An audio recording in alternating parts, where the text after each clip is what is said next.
Pour la première fois au Royaume-Uni, un bébé est né à partir de l'ADN de 3 personnes. La majeure partie de l'ADN de l'enfant provient de ses 2 parents, mais environ 1 millième provient d'une 3e personne, une femme donneuse.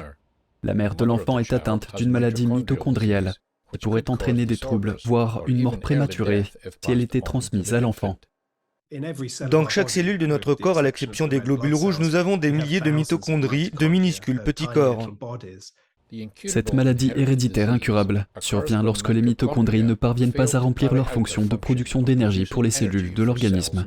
Les scientifiques d'un centre de fertilité de Newcastle ont utilisé une nouvelle technique de fécondation in vitro pour prévenir cette maladie.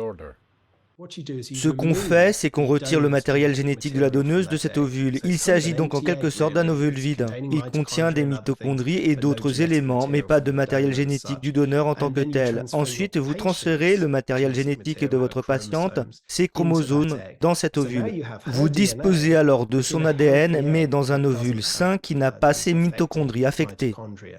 L'ADN de la seconde femme n'affecte que les mitochondries et n'a pas d'incidence sur d'autres caractéristiques essentielles de l'enfant, telles que son apparence.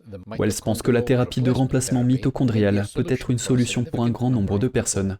Selon lui, rien qu'au Royaume-Uni, 3 à 4 000 femmes risquent de transmettre des troubles mitochondriaux et environ un enfant sur 5 000 naît avec cette maladie.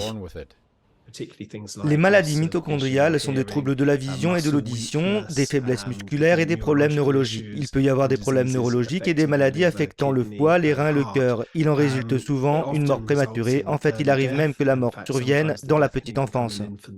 La technologie a été mise au point à Newcastle et en 2017, la Grande-Bretagne est devenue le premier pays à autoriser officiellement la thérapie de remplacement mitochondrial.